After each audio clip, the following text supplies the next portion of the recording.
So most of us spend our days buried in chaos, right? Answering messages, attending meetings, reacting to noise all around us, yet feeling like nothing truly moves forward. The three things philosophy, this little thing here, changes all of that. It's a framework that filters the noise, forces focus, and transforms busyness into impact. So when you start every day asking one simple question, what are the three things that, if done today, would be the biggest difference in what I'm trying to achieve? So everything changes. The system can 10x your results, reshape how you work, and ultimately how you live. So let's get into it. So in today's episode, we're breaking down exactly how to use the three-thing philosophy to take back control of your time and get focused, right? So we'll start with why most people stay stuck in the trap of being busy instead of productive. We're going to talk through the simple system, how to filter the chaos, identify the three things, and protect the time and execute against them. And then we'll look at real examples of how the mindset has created massive results, including how Elon Musk used it to increase Tesla's output by 40%. And finally, we'll talk about how to build your own daily routine around the system so you can create real momentum and measurable progress in your life and in your business. Okay, let's get into it. I wrote this, right? I've been really thinking about production, productivity, and focus, especially for a senior C-level executive team, right? You know, so I have a COO, you know, a sales director, all these types of people in the business, and it's really, really difficult sometimes to create focus for everybody, especially in a business like us that's growing quite exponentially or rapidly. You know, focus becomes more pivotal and more important as the business starts to grow. So if you're scaling right now, you'll see it. You'll walk into the business and you'll see it, right? Or you'll hear it. And it's really, really critical to get that right, because what happens is, I call it chasing unicorns, right? Is that in one meeting, you can walk out of a meeting, everyone are chasing a whole bunch of different types of unicorns, but what really makes the difference is why the meeting was called for in the first place. And that's maybe the one or two things that you should be focused on. So you really have to think about your business and go, okay, what are the one, two, or three things that really will pull the lever and move the needle on your company? And it could be for the year. Like if I said to you, what are the three things that you could do in 12 months to take your business from here to here? Well, you should think like that. It's very difficult, by the way, to think like that, especially when you're operational, if you're a founder or a CEO in a startup. A more established business, when you get line managers and middle managers, you get more time to close the door and focus. But it's very difficult. So I wrote this for my team. They're not aware of it yet, but they're probably going to hate me for it. I don't really know. But I need to get focus for my team. And as a CEO, I'm partially responsible for that. The executive is responsible for that, and the company is responsible for that, right? So this is underpinned by the goals of the company, the forecast of the company, and what really moves the company forward. This philosophy is incredible. I think if you can master this philosophy in your personal life or in your business life, it's just going to change everything.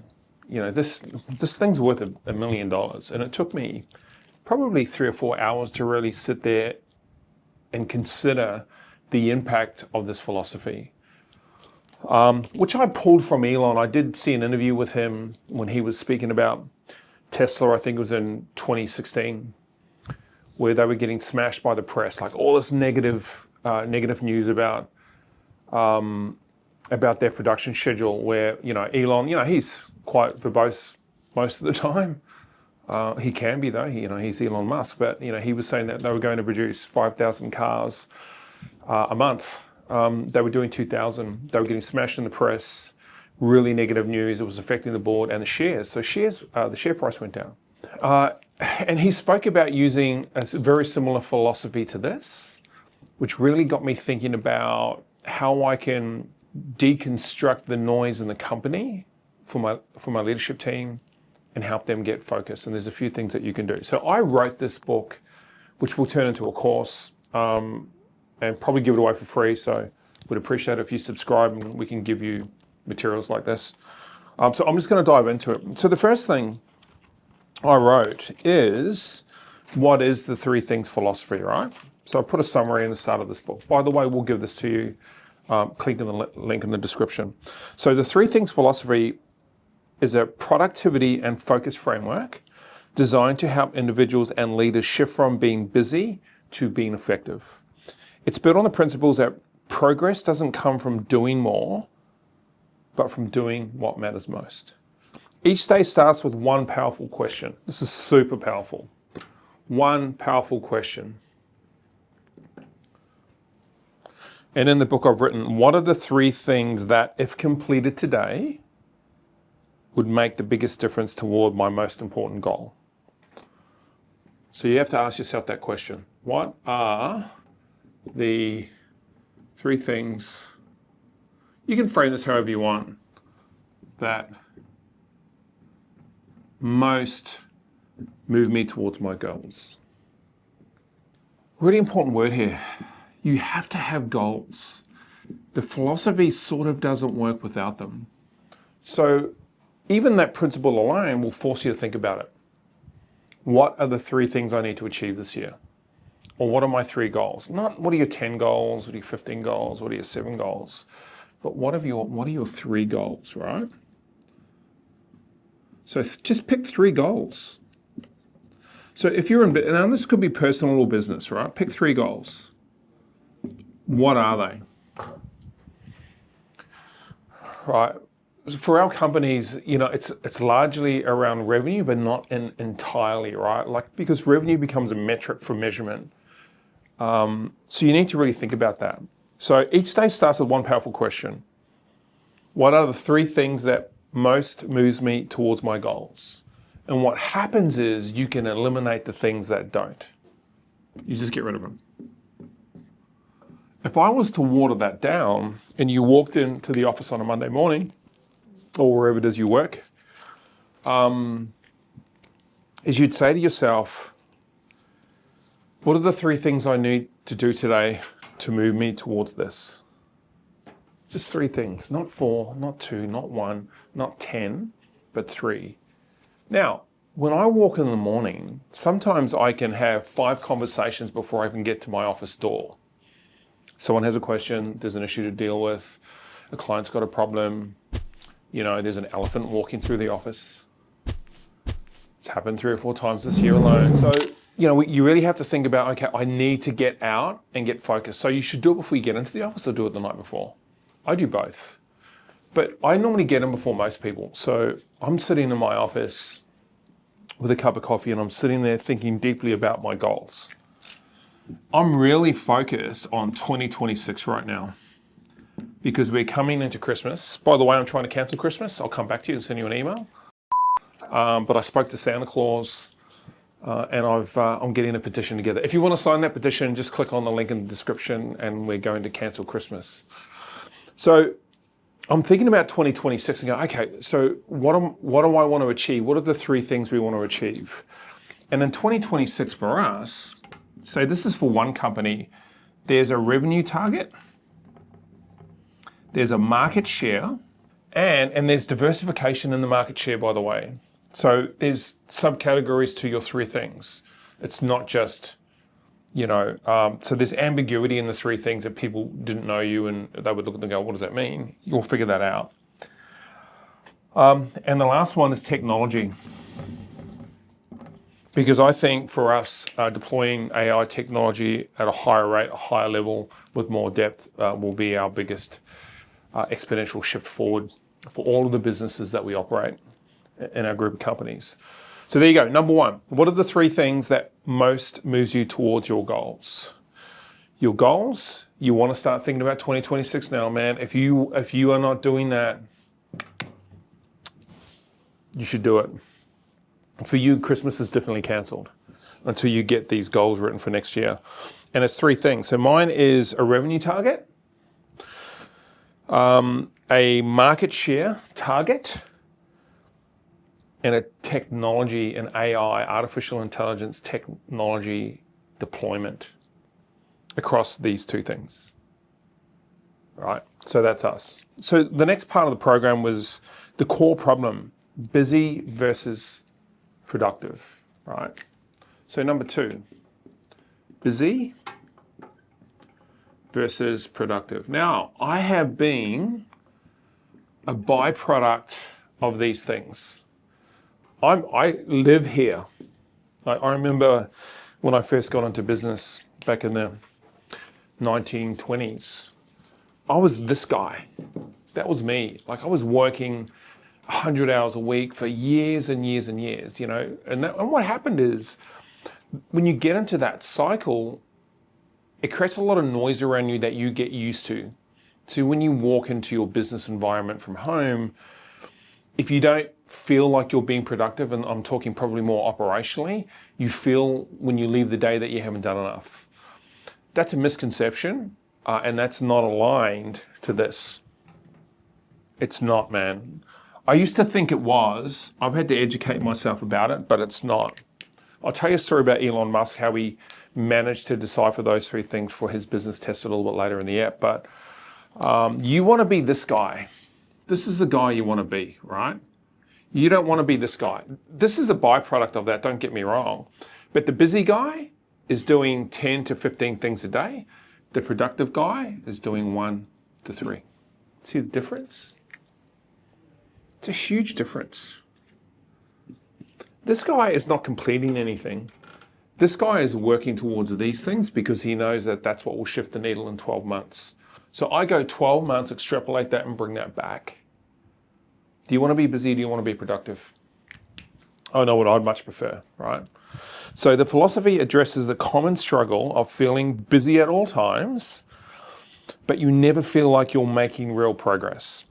It stems from the realization that being involved in everything and reacting to daily noise often leads to being busy, but not effective. The core principle is that a small number of focused actions rather than a large volume of activity is what drives significant results. That is so true. It's crazy. Your results come from being productive, not from being busy. I had to learn this, by the way. And I think for most entrepreneurs, we get caught up in the busy part of it because we just lack focus. Now that said, don't get me wrong, there's credibility to being busy. And I think if you're in that first year, you know, you are everybody to everyone. So you have to just work hard, right? Because you cannot do it in a 40-hour week or even a 50-hour week. Like, I used to work 100 hours a week. Like, and not just for a few months. I mean, for years I did that. You know, maybe I'm dumber than most people. Remember that TV show Dumb and Dumber? Like, maybe I should have been in that movie. But so be this guy or girl. Don't be this person. Be this person in probably years 1 to 2 years, and then you have to move here because this is what is connected to that. All right. Okay, we're going to flip the page. Okay, great. So what I'm going to do is I want to go through the 3 things system in detail. So this is a philosophy backed behind the principle of the 3 thing system, right? Or philosophy. The system is built on a foundation of what? In Australia, that should be an S. But I'll put a Z there. God bless America. So I'm going to put both of them. There's an S underneath that. There you go.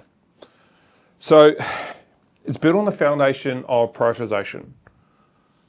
Taking the 10 or 15 things and prioritizing what really matters, right?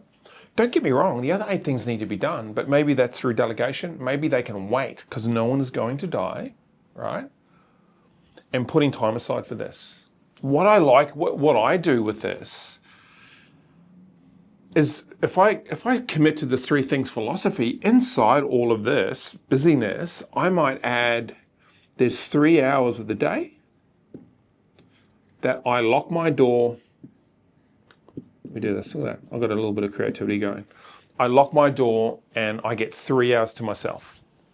I leave the office, I go to a cafe, I leave the office, I go to a bar. I'm joking, don't do that. Don't drink during the day. 3 hours committed to focus.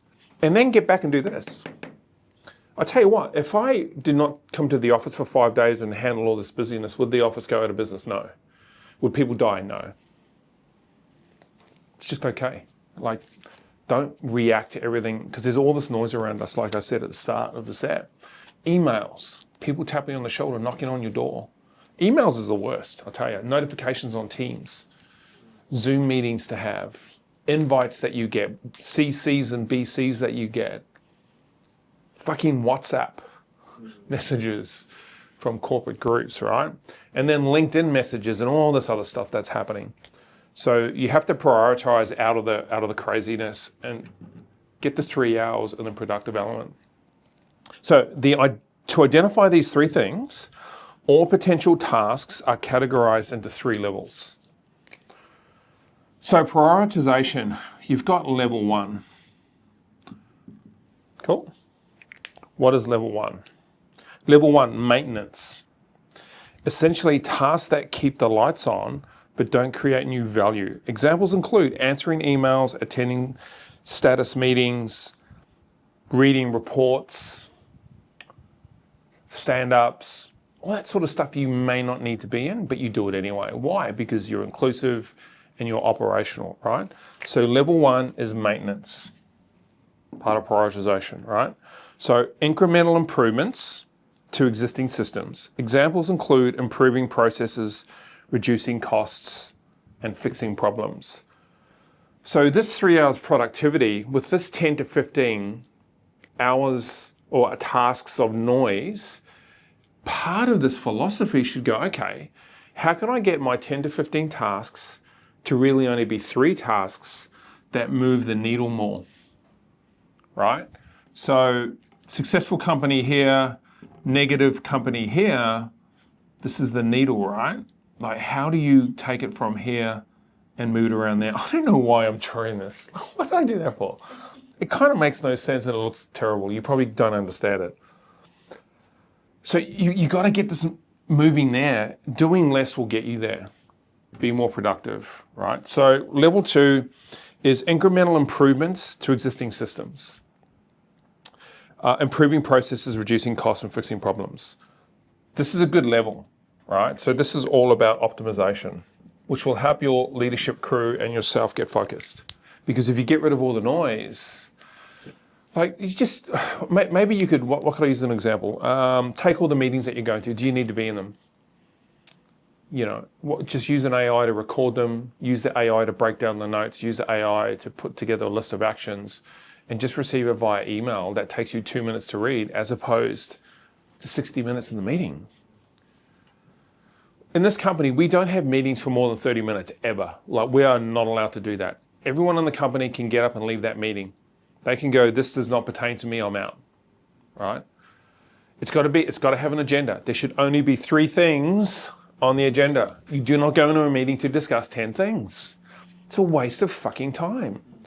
Because what happens is you talk about everything, and because there's so much information to get through on the agenda, can I do this? Agenda, you don't have time to figure out solutions. People should be prepared and bring solutions to the table in the 30-minute meeting. We also do stand-ups, 15 minutes, 5 minutes, 10 minutes, right? So you've got to get out of that habit of having all these meetings. Government are really set on having, you know, public servants are set on having really long bureaucratical meetings about nothing. You don't want to fall into that in a business, in a commercial enterprise. It's going to cost you money. It's certainly going to move you away from this objective. Okay, so number 3, transformation. Game-changing breakthroughs that create exponential value. Examples include new products, new markets, new technologies.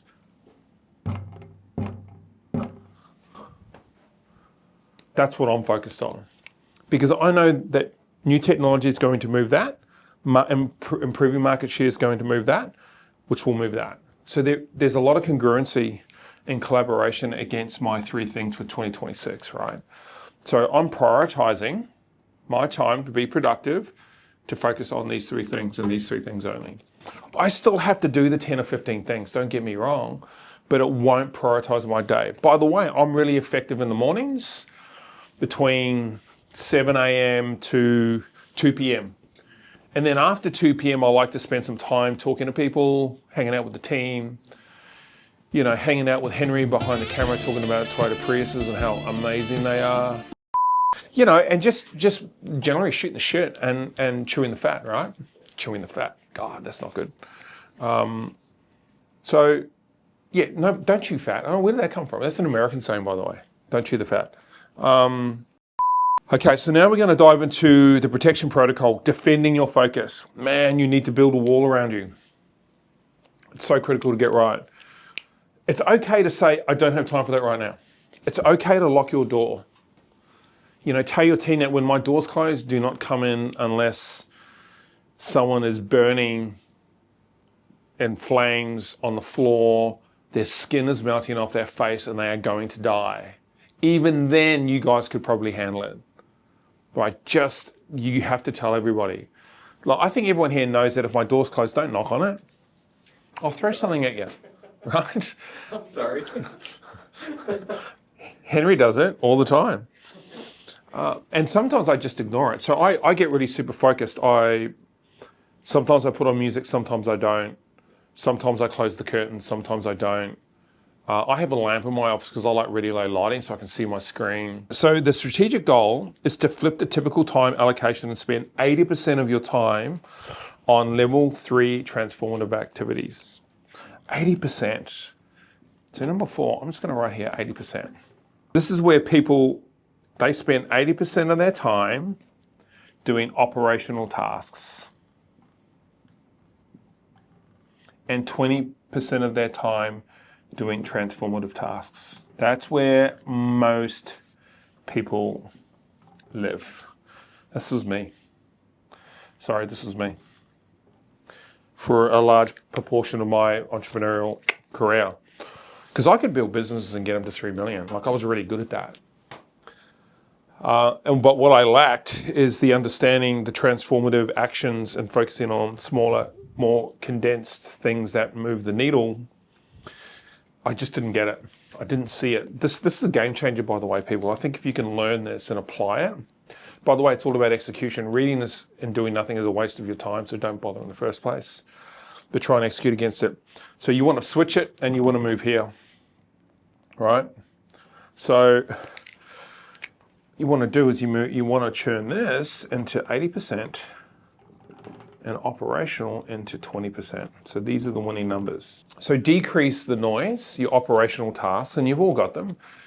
You know, attend that meeting, read that sales report. Hell, if there's a boardroom meeting, what is that for me? Is that transformative? No. Do I need to be in it? Probably. Is it important? Yes. But it's not going to move me towards the goal.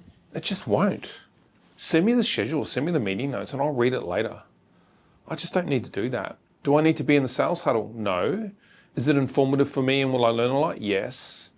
Can I contribute? Yes.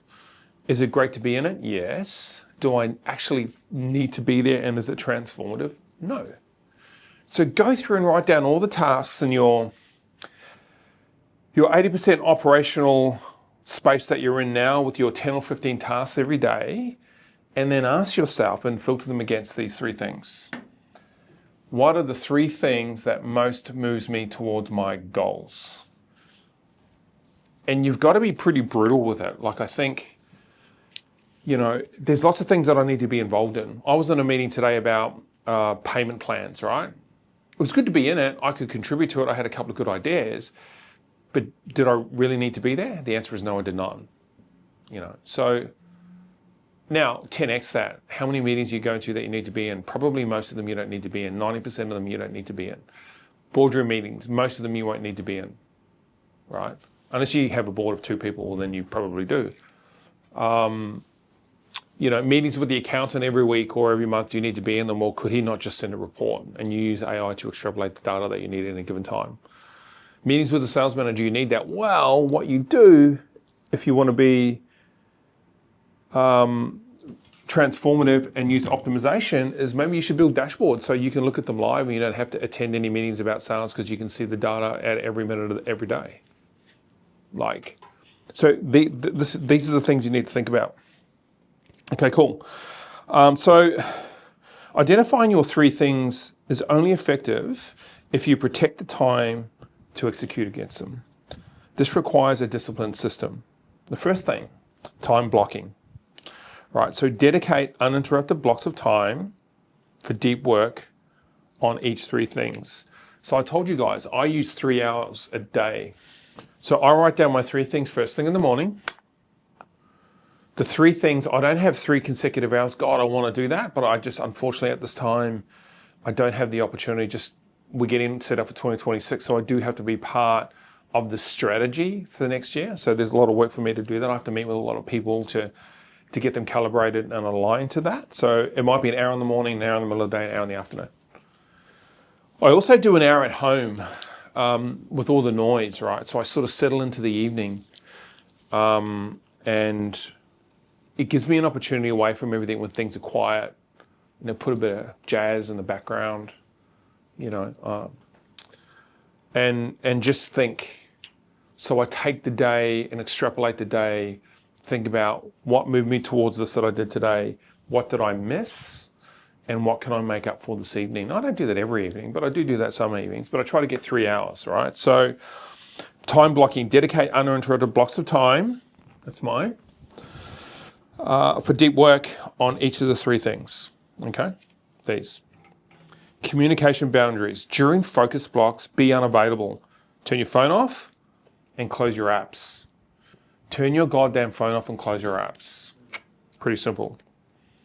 Close your door. Get out of the office. Put your phone on airplane mode. Throw it in the bin. Give it to a stranger. You know, just do something to get away from. I'll tell you what, your iPhone or whatever phone you use is a distraction. I see people with Apple Watches, right? It's going off and they're constantly doing this.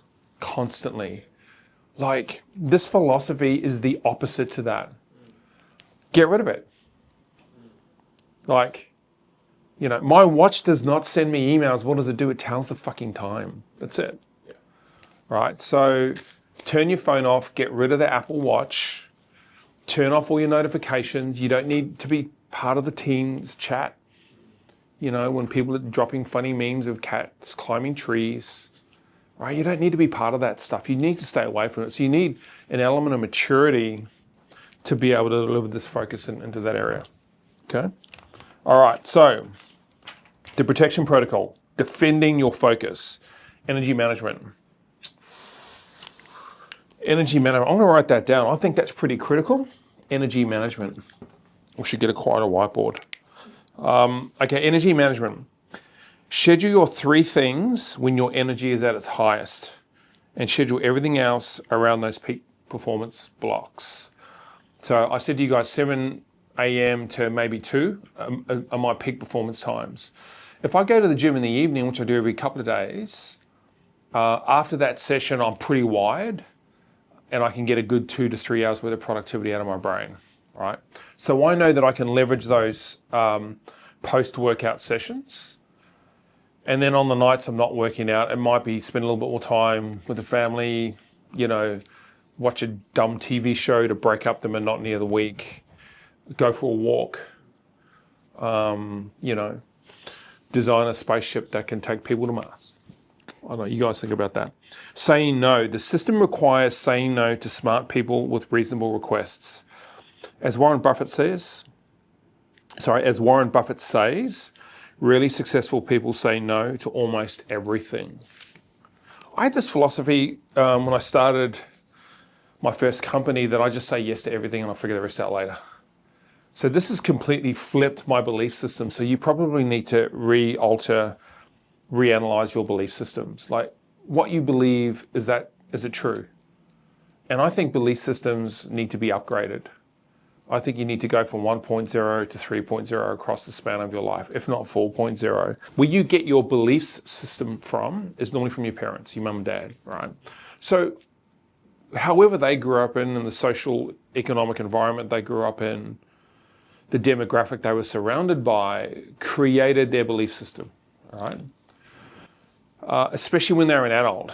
And then they become a senior adult and it changes again. So depending on when you were raised by your parents, they will instill their belief systems on you and there's nothing you can do about it. So what you have to do is you have to challenge them. Like my father used to say to me, I've said this before, Lawrence, just work hard and stay under the radar. He used to say it to me all the time, right? He says, don't ask questions, just do what you're told, right? He used to say things like, what you have is enough. You should be thankful for it. Now, they're not terrible things to say to your child, right? I get it. He was an old war vet and also a business owner. He was a bit of a hard ass. But they grew up in that scarcity mindset, right? Even though he worked hard and he was relatively successful and came from a poor family, yeah, those belief systems were not like, stay under the radar. Why would I do that? Man, I don't want to stay under the radar. So, you know, he was a conservative entrepreneur. So, and there's nothing wrong with that. I think that's, you know, that's cool. No harm, no foul. You can be a conservative entrepreneur, but that's certainly not me, right? So saying no to people is okay. You've got to give yourself permission to do that. So you don't need to say yes to everything, you know, which I used to do. So that was probably a mistake for me. And what it did, it put me here. It just kept me operational because I was reacting to everything. So you've got to turn off the reaction button and don't react to anything and filter everything through the lens of what this 3-thing philosophy will teach you, right? I think that's super critical.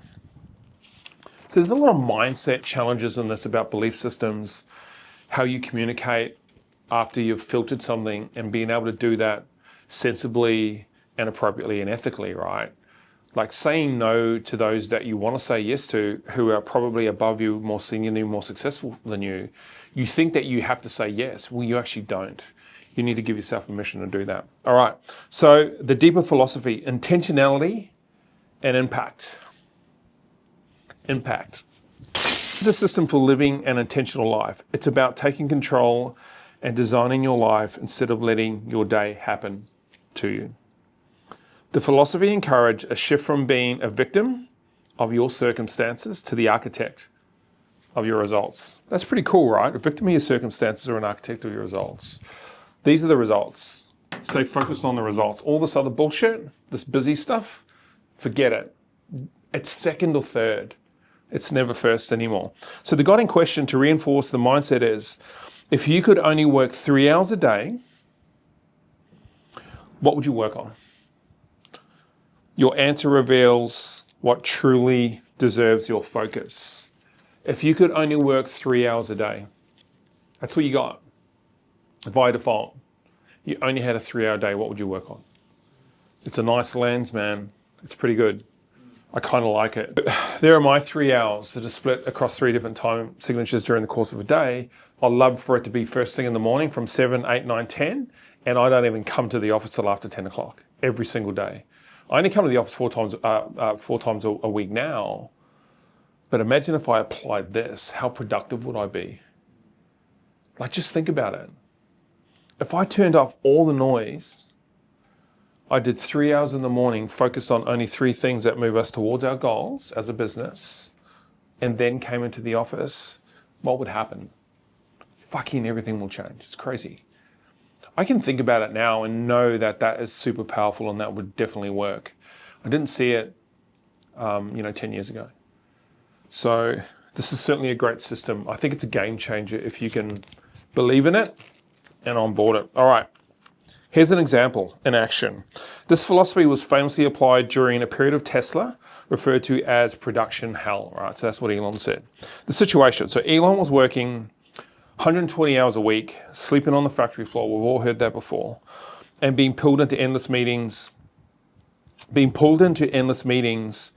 and problems. He realized this constant activity was not effective. So the solution, he canceled all meetings, gone, for 3 days and focused only on 3 transformative tasks. So remember, he had a bottleneck of production. He couldn't get the cars out.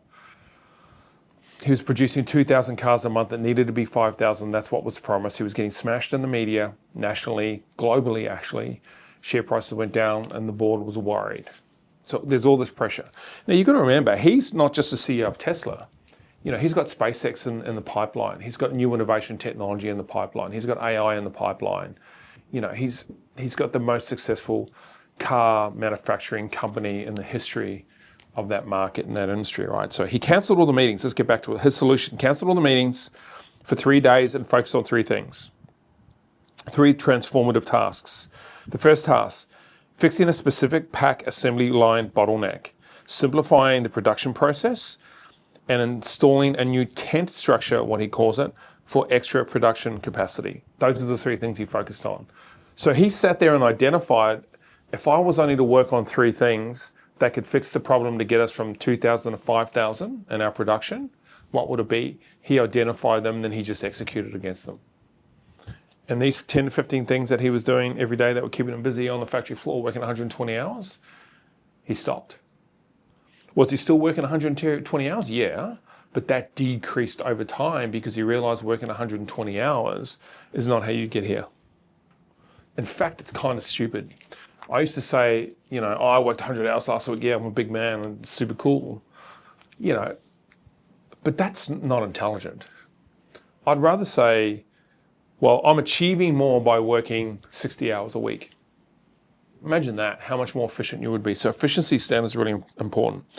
So I want to go through the 3 things again for Elon in that situation.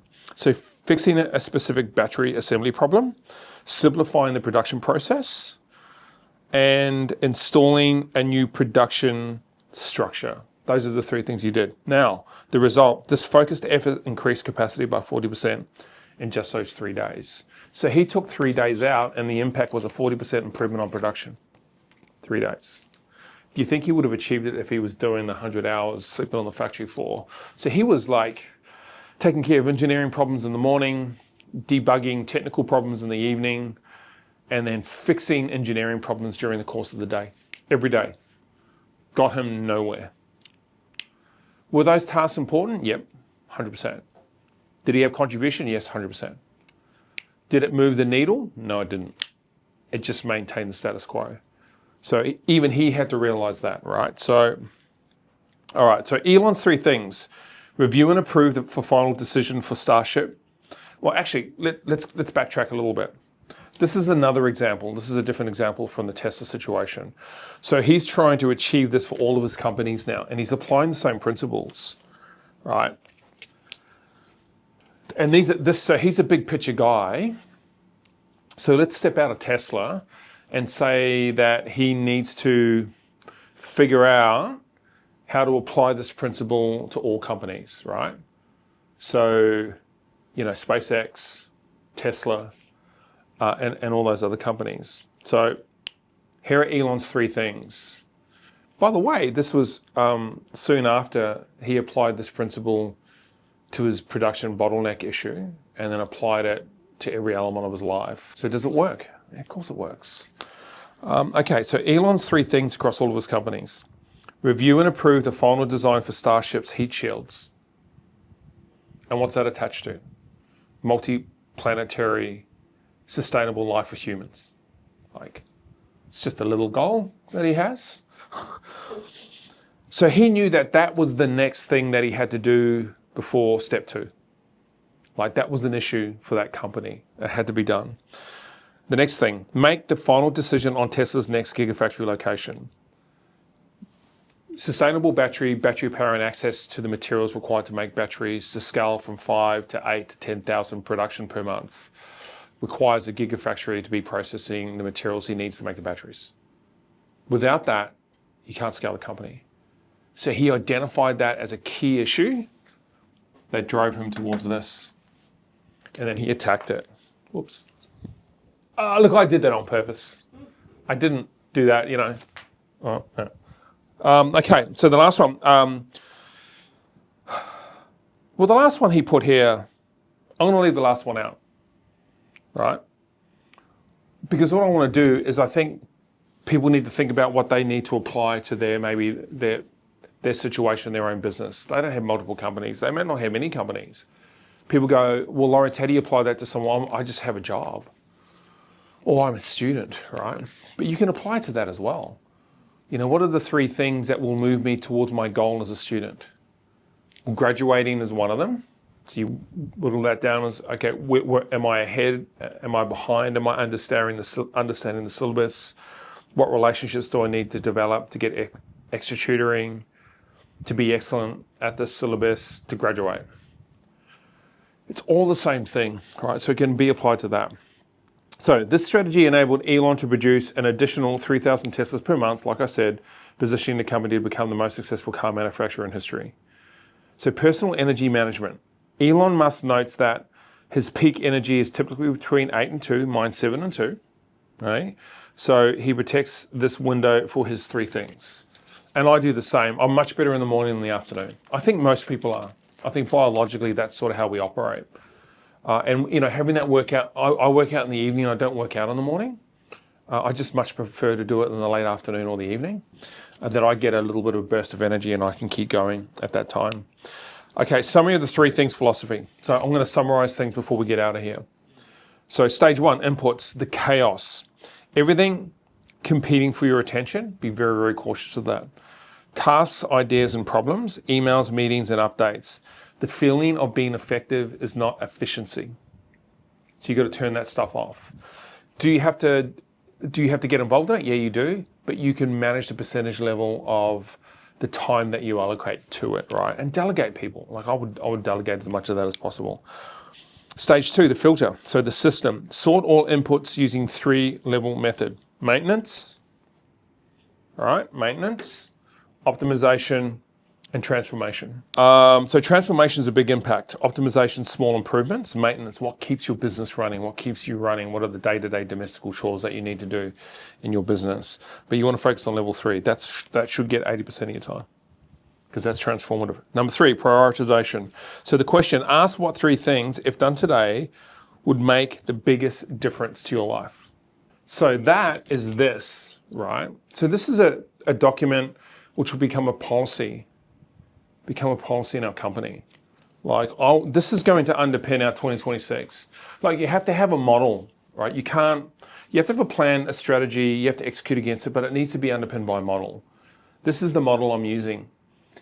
Now, I'm only using this for the people I need to use it for. So definitely, who would you use this for? Think about that. The accountant, 100%. Like, he needs to be focused on financially, which moves us towards our goals.